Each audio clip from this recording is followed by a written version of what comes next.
Bismillahirrahmanirrahim. Assalamualaikum warahmatullahi wabarakatuh.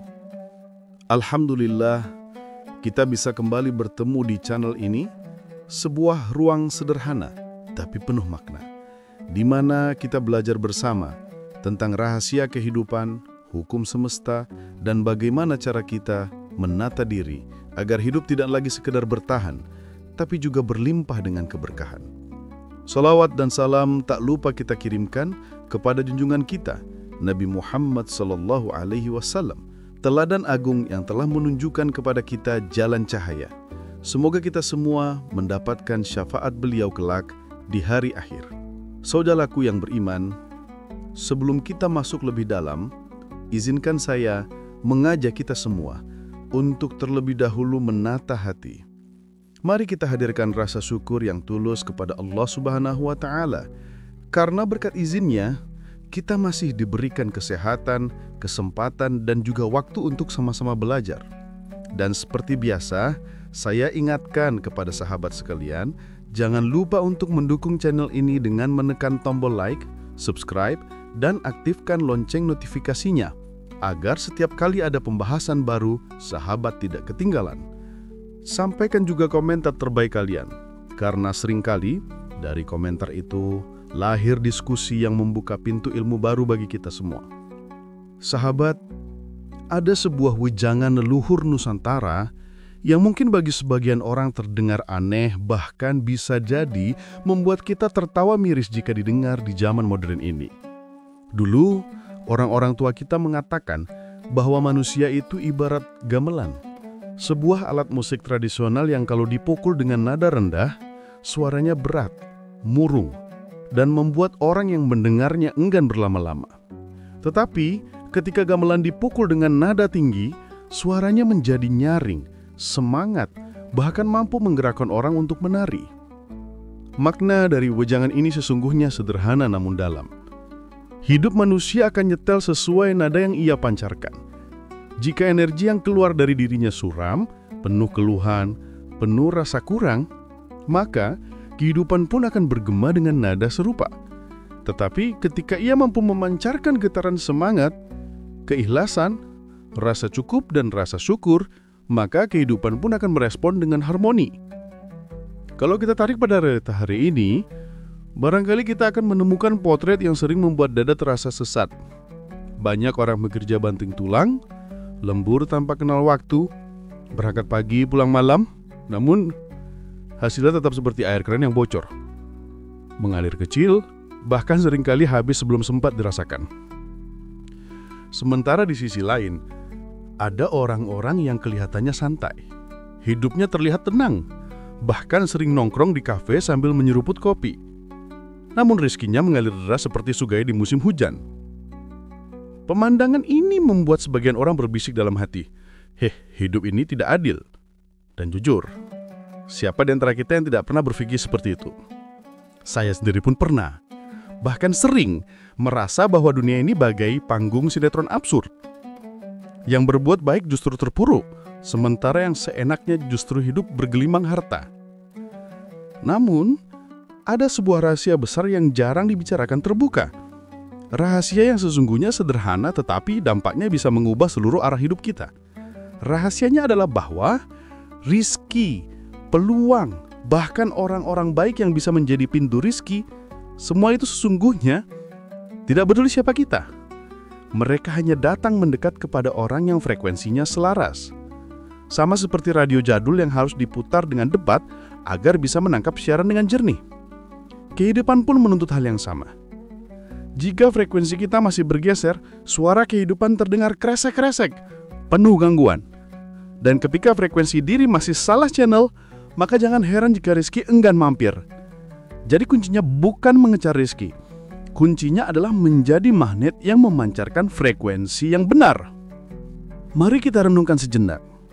Bukankah lebih melelahkan jika kita terus berlari mengejar sesuatu, tetapi hasilnya justru seperti mengejar bayangan sendiri?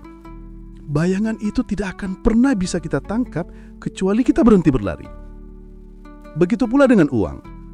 Semakin kita kejar dengan energi panik, semakin ia menjauh. Tetapi ketika kita berhenti menata frekuensi diri pada level yang tepat, maka umang itu datang sendiri. Ibarat kucing liar yang tiba-tiba jinak. Leluhur kita pun pernah berpesan bahwa banyak orang mencari harta keluar, padahal tambangnya ada di dalam. Bukan berarti kita dilarang berusaha, melainkan bahwa usaha itu harus dimulai dengan nyetel frekuensi batin. Zaman sekarang orang menyebutnya sebagai mindset uang, abundance mindset, atau wealth consciousness. Dalam bahasa sederhana, ini tentang cara berpikir yang melimpah, bukan cara berpikir yang serba kekurangan. Kalau kita perhatikan, hidup di era digital ini seringkali brutal. Coba lihat ketika kita membuka media sosial.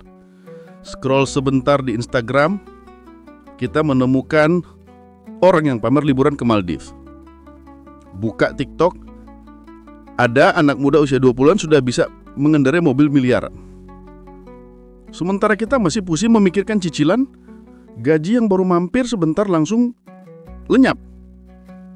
Fenomena ini membuat banyak orang kehilangan arah. Sebagian besar menjadi korban perbandingan, selalu merasa hidupnya tertinggal. Padahal kalau kita gali lebih dalam, inti dari persoalan ini bukan semata tentang kerja keras. Intinya pada frekuensi diri. Ada yang memancarkan vibrasi kelimpahan sehingga dunia luar penuh merespon dengan kelimpahan. Ada pula yang memancarkan vibrasi kekurangan sehingga hidup pun terasa selalu kekurangan. Di titik inilah kita perlu memahami bahwa kekayaan sejati tidak hanya lahir dari kerja rodi, tetapi dari cara kita menata frekuensi batin. Sebab kerja keras tanpa kesadaran hanya akan menjadikan kita roda kecil dalam mesin kapitalisme. Tapi ketika kesadaran kita nyetel dengan hukum semesta, kerja keras menjadi ibadah. Dan hasilnya bukan hanya materi, melainkan juga ketenangan jiwa. Sahabat, di video kali ini kita akan membedah lebih dalam bagaimana frekuensi diri bisa menjadi magnet kekayaan.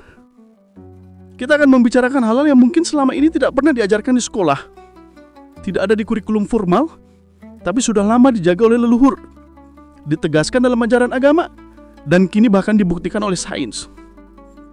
Jangan lewatkan setiap bagian, karena setiap detik dari pembahasan ini bisa menjadi kunci yang mengeluarkan kita dari lingkaran setan hidup pas-pasan. Kita akan melihat bagaimana pola pikir kekurangan membuat orang terus berputar di tempat, dan bagaimana pola pikir kelimpahan bisa membuka pintu rezeki dari arah yang tidak pernah kita sangka. Dan sekali lagi, sebelum kita lanjut, saya minta dukungan dari sahabat kalian. Klik tombol like, tinggalkan komentar di bawah, dan jangan lupa subscribe channel ini. Karena dukungan kalian bukan sekedar angka, tetapi energi yang membuat channel ini tetap hidup, tetap berkembang, dan bisa terus berbagi ilmu bermanfaat.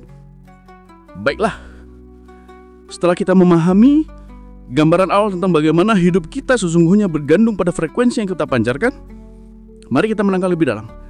Kita akan masuk pada inti pembahasan tentang mindset kelimpahan, vibrasi rezeki, dan hukum-hukum semesta yang selama ini bekerja tanpa terlihat namun nyata mempengaruhi hidup kita setiap hari.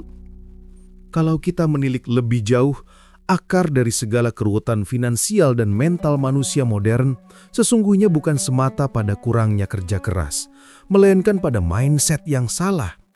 Mindset ini ibarat kacamata. Kalau kacamata yang kita pakai buram, maka dunia pun terlihat buram. Kalau kacamata itu penuh goresan, maka pemandangan yang indah pun tampak kusam. Begitu pula dengan mindset. Kalau kita mengenakan kacamata scarcity atau kekurangan, maka setiap hal dalam hidup akan terasa terbatas, sempit, dan selalu kurang. Tetapi jika kacamata yang kita kenakan adalah abundance atau kelimpahan, maka dunia yang sama akan tampak luas, penuh kemungkinan, dan mengalirkan banyak rezeki. Perbedaan dua mindset ini sebenarnya bisa kita lihat dalam kehidupan sehari-hari. Orang dengan mindset scarcity cenderung berkata, "Saya tidak cukup pintar, saya tidak cukup beruntung, saya tidak cukup kaya." Kata-kata tidak cukup itu menjadi mantra yang berulang-ulang ia ucapkan, sadar maupun tidak sadar. Dan seperti gemah, semesta pun menjawab sesuai getaran itu. Kehidupan yang ia jalani dipenuhi dengan bukti bahwa ia memang tidak cukup. Rezeki mampir sebentar lalu hilang, peluang datang namun cepat pergi, dan relasi yang terjalin mudah rusak. Sementara itu, Orang dengan mindset abundance memiliki pandangan yang berbeda. Ia tidak melihat dunia sebagai tempat rebutan, melainkan sebagai ladang luas yang penuh sumber daya. Ia percaya bahwa rezeki sudah diatur oleh Allah, bahwa setiap manusia punya jalurnya sendiri. Maka ia menjalani hidup dengan lapang dada. Kata-katanya pun berbeda. Ia sering mengucapkan, "Alhamdulillah." Ia berkata, "Saya punya lebih dari cukup." Dan dari getaran itu lahirlah bukti-bukti baru. Peluang datang, rezeki bertambah, dan hidupnya mengalir lebih tenang. Fenomena ini tidak hanya terlihat dalam spiritualitas, tetapi juga tercermin dalam sains modern. Dalam psikologi, ada sebuah sistem dalam otak manusia yang disebut Reticular Activating System atau RAS. Sistem ini bertugas menyaring miliaran informasi yang masuk setiap detik dan hanya menampilkan informasi yang sesuai dengan fokus kita. Jika pikiran kita fokus pada kekurangan, maka RAS akan menyorot semua bukti bahwa hidup ini sulit. Tetapi jika pikiran kita fokus pada kelimpahan, maka RAS akan menyorot peluang, solusi, dan cara-cara baru. Jadi kalau seseorang terus-menerus berkata, "Hidup saya susah," itu bukan sekedar perasaan. Itu filter otaknya yang benar-benar mengunci fokus hanya pada kesusahan. Leluhur Nusantara sudah lama memahami ini, meski dengan bahasa yang berbeda. Dalam serat-serat Jawa kuno, ada wejangan yang berbunyi, "Sopo ngerti rasa sejati, bakal ngerti doyotari e bumi." Artinya siapa yang memahami hakikat rasa akan mampu menarik daya bumi. Rasa sejati di sini bukan sekedar emosi, tetapi vibrasi batin yang memancarkan keyakinan. Dengan kata lain, orang yang hatinya lapang akan menjadi magnet bagi kelimpahan, sementara orang yang hatinya sempit akan memanggil kesempitan itu sendiri. Kalau kita bergeser sedikit ke dunia filsafat, para filsuf Stoik dari Romawi kuno pun pernah menyinggung hal yang sama. Marcus Aurelius, seorang kaisar sekaligus filsuf, menulis bahwa dunia ini diatur oleh logos, sebuah hukum alam yang teratur. Manusia yang hidup selaras dengan logos akan hidup damai, sementara yang melawan logos akan sengsara. Apa yang mereka sebut sebagai logos ini sejatinya mirip dengan yang kita sebut sebagai hukum semesta atau hukum vibrasi. Kalau kita selaras, maka kehidupan mengalir. Kalau kita melawan, maka hidup menjadi penuh resistansi. Ilmu fisika kuantum pun mendukung hal ini. Para ilmuwan telah lama menemukan bahwa pada dasarnya segala sesuatu di alam semesta adalah energi yang bergetar. Atom, partikel, cahaya, semuanya bergetar pada frekuensi tertentu. Albert Einstein pun pernah berkata, segala sesuatu hanyalah energi dan itulah semua yang ada. Kalau kita pahami, berarti manusia pun hanyalah kumpulan energi yang bergetar. Dan kehidupan kita akan berjalan sesuai dengan frekuensi getaran yang kita pancarkan. Lalu bagaimana dengan perspektif Islam? Dalam Al-Quran, Allah berfirman, "Wa irta'azana rabbukum la in syakartum la azidannakum wa la in kafartum inna adzabi lasyadid." Quran Surat Ibrahim ayat 7. Artinya, dan ingatlah juga, tatkala Tuhanmu memaklumkan, sesungguhnya jika kamu bersyukur, pasti kami akan menambah nikmat kepadamu. Dan jika kamu mengingkari nikmatku, maka sesungguhnya azabku sangat pedih. Ayat ini dengan jelas menegaskan bahwa rasa syukur adalah getaran tinggi yang memanggil nikmat tambahan. Sedangkan kufur nikmat adalah getaran rendah yang justru mengundang kehilangan. Maka sebenarnya ajaran Islam sejak awal sudah mengajarkan tentang vibrasi abundance. Syukur bukan hanya ibadah, tetapi juga kunci untuk menarik kelimpahan. Sahabat, mari kita tarik semua benang merah ini. Leluhur Nusantara berbicara dengan simbol gamelan dan rasa sejati. Filosof Stoik dari Romawi kuno berbicara tentang logos. Fisika kuantum berbicara tentang frekuensi. Psikologi berbicara tentang filter otak. Islam berbicara tentang syukur dan prasangka kepada Allah. Semuanya menuju satu arah. Hidup kita akan berjalan sesuai dengan frekuensi yang kita pancarkan. Kalau kita memancarkan rasa takut, maka yang datang adalah hal-hal yang membuat kita semakin takut. Kalau kita memancarkan rasa iri, maka hidup kita akan dipenuhi dengan alasan untuk merasa iri. Tetapi jika kita memancarkan rasa syukur, tenang, dan percaya bahwa Allah Maha Kaya, maka hidup pun akan memberi kita bukti-bukti kelapangan itu. Dan disinilah letak perbedaan antara mereka yang hidup santai tapi kaya dengan mereka yang bekerja keras tapi miskin. Bukan pada jumlah tenaga yang mereka keluarkan, melainkan pada frekuensi batin yang mereka pancarkan. Yang satu bekerja dengan vibrasi panik, yang satu bekerja dengan vibrasi tenang, yang satu memancarkan rasa kurang, yang satu memancarkan rasa cukup. Maka hasilnya pun berbeda. Kalau kita renungkan, tidak ada yang kebetulan dalam hidup ini. Semua yang terjadi adalah cermin dari getaran diri kita. Kehidupan hanyalah cermin raksasa. Kalau wajah kita manyun, cermin pun menampilkan wajah manyun. Kalau kita tersenyum, cermin pun menampilkan senyum. Maka kalau hidup kita penuh masalah, mungkin yang perlu kita ubah bukan dunia luar, tetapi vibrasi batin kita sendiri. Di bagian selanjutnya, kita akan masuk lebih dalam pada dunia tak terlihat yang sering diabaikan. Kita akan membicarakan hukum-hukum semesta yang bekerja tanpa pernah berhenti.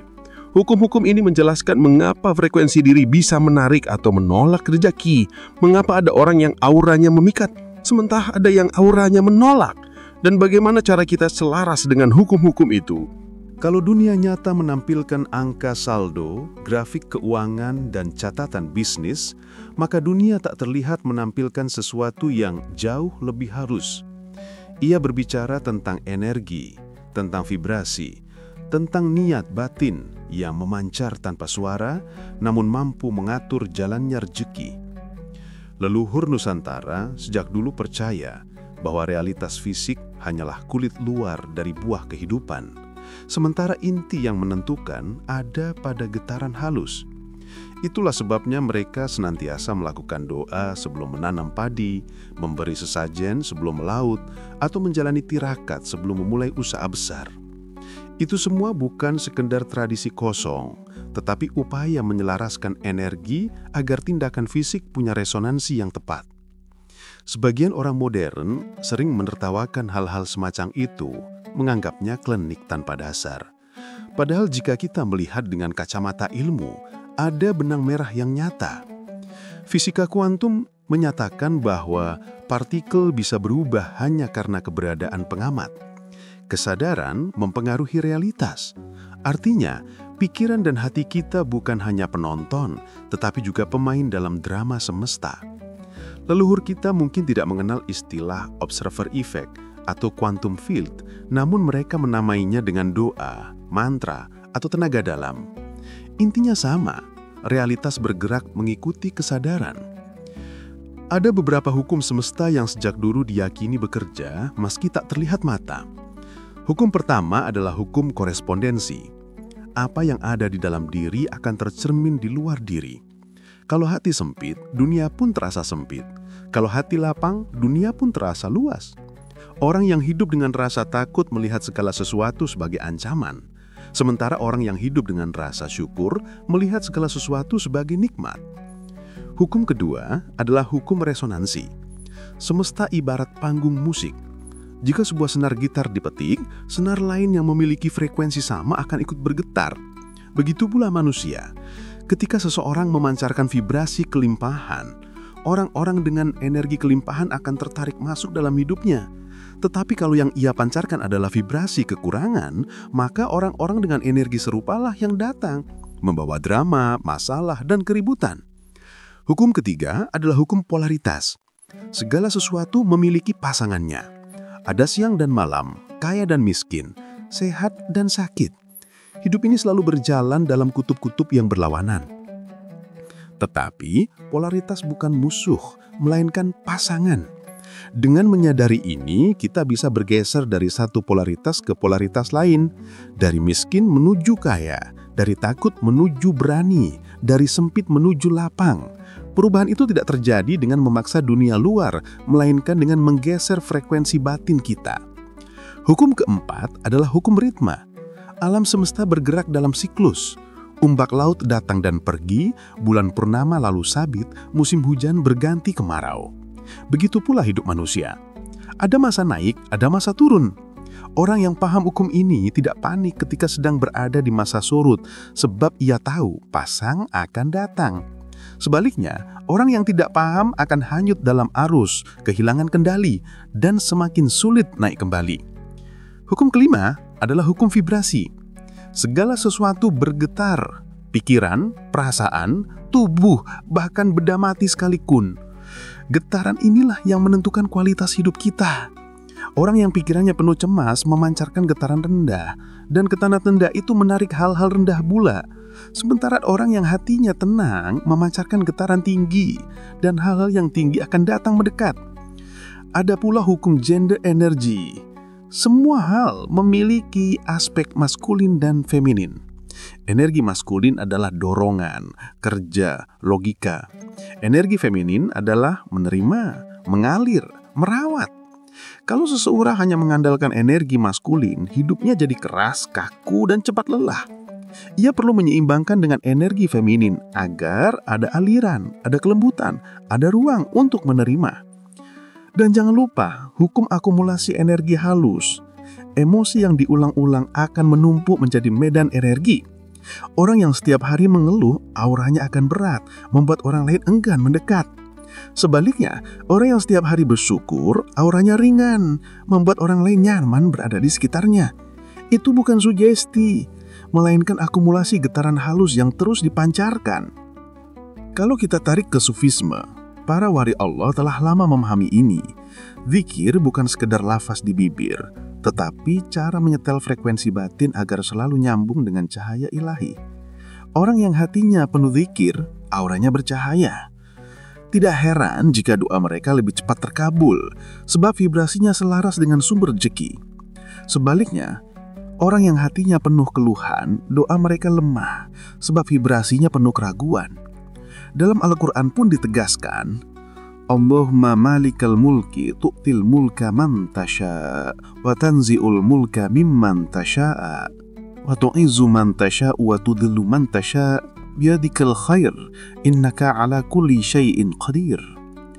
Artinya, katakanlah wahai Tuhan yang mempunyai kerajaan, Engkau berikan kerajaan kepada siapa yang Engkau kehendaki, dan Engkau cabut kerajaan dari siapa yang Engkau kehendaki.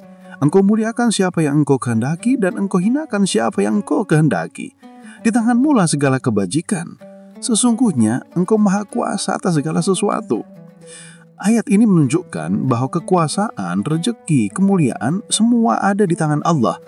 Tetapi Allah menyalurkannya lewat hukum-hukum yang Ia tetapkan di semesta. Siapa yang hidup dengan vibrasi syukur, sabar, dan tawakal, ia selaras dengan hukum itu. Maka rezeki pun mengalir. Tetapi siapa yang hidup dengan vibrasi takut, iri, dan kufur nikmat yang melawan hukum itu, maka rezeki pun menjauh. Kalau kita jujur, banyak dari kita yang sering mengalami tanda-tanda frekuensi salah channel. Misalnya ketika kita takut kehilangan uang, justru uang cepat hilang. Kita menabung mati-matian, tiba-tiba ada pengeluaran darurat. Motor mogok, anak sakit, atau barang rusak.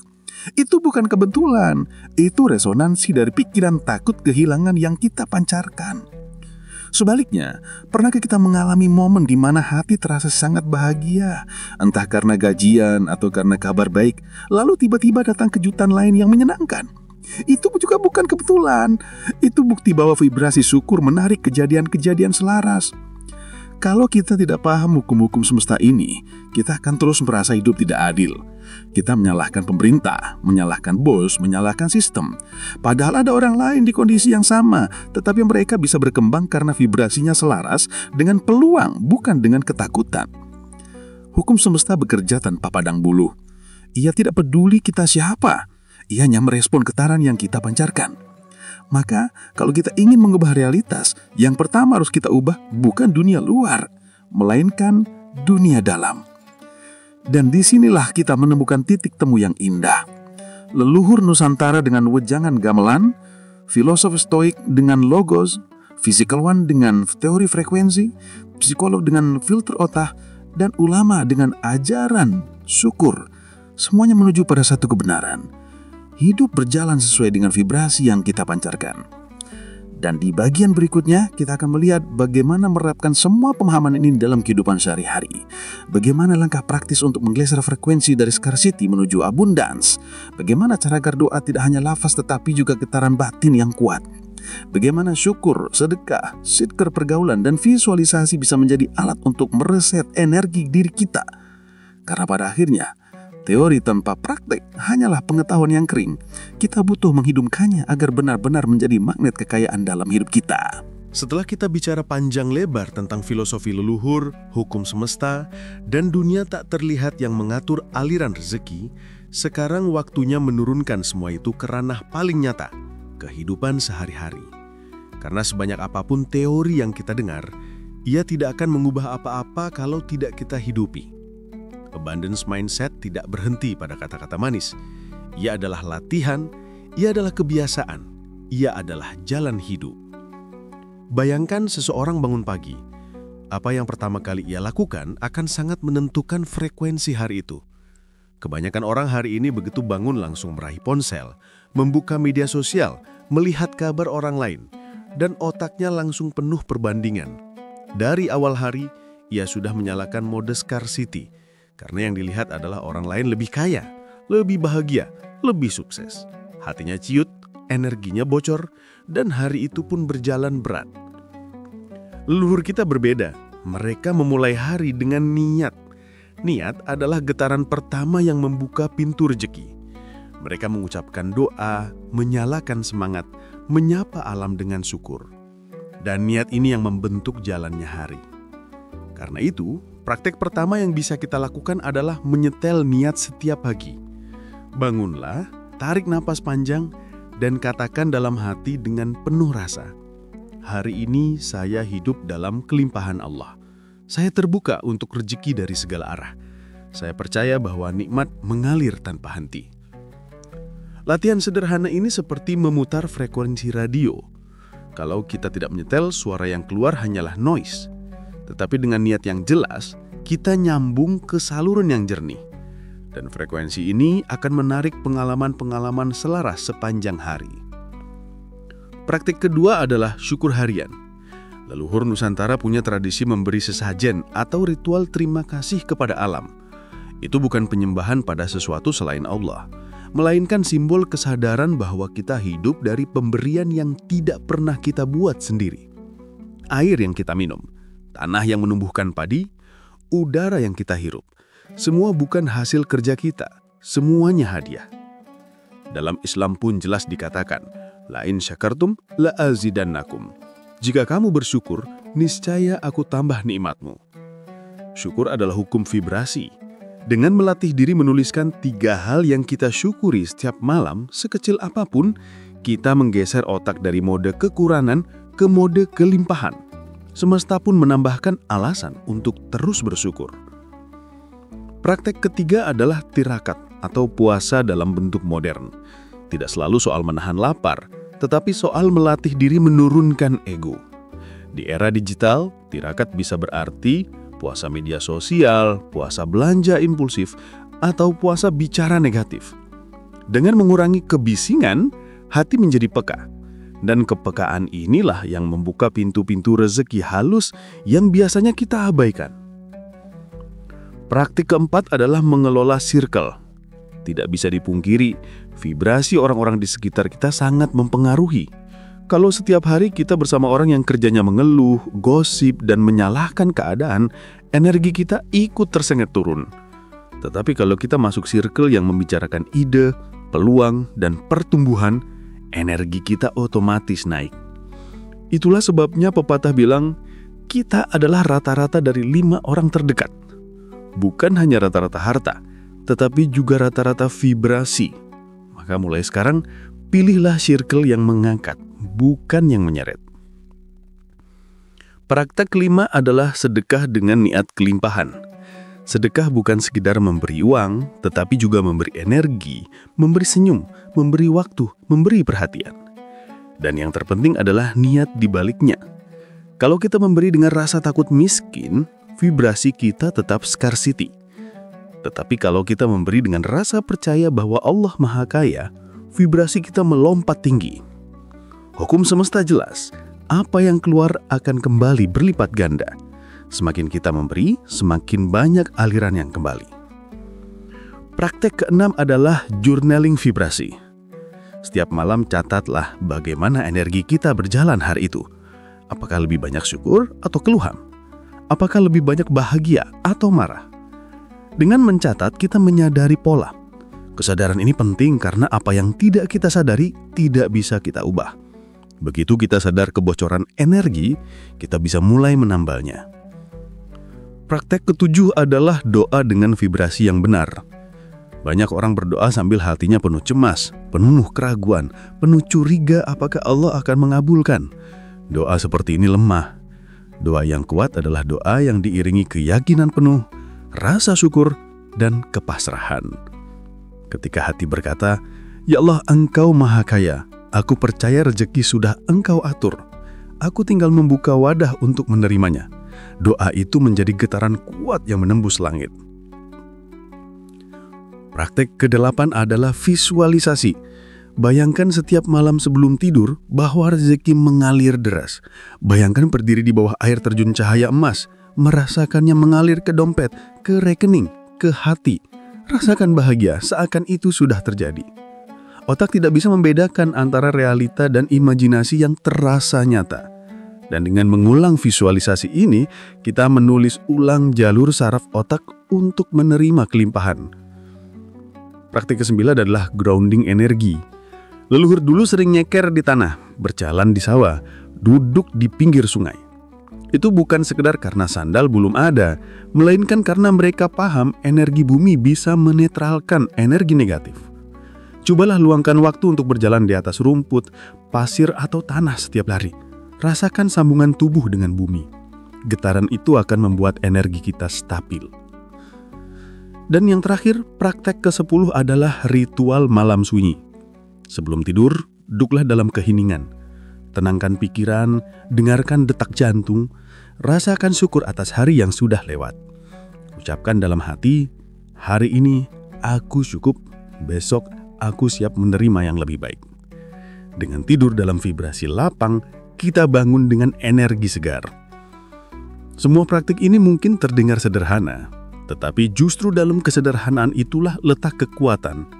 Semesta tidak menuntut kita melakukan hal-hal besar sekaligus. Ia hanya merespon kebiasaan kecil yang konsisten, dan perlahan hidup pun bergeser. Dari panik menuju tenang, dari kekurangan menuju kecukupan, dari scarcity menuju abundance. Sekarang bayangkan hidup 10 tahun ke depan. Kalau kita tetap berada di frekuensi lama, hidup kita akan stagnan.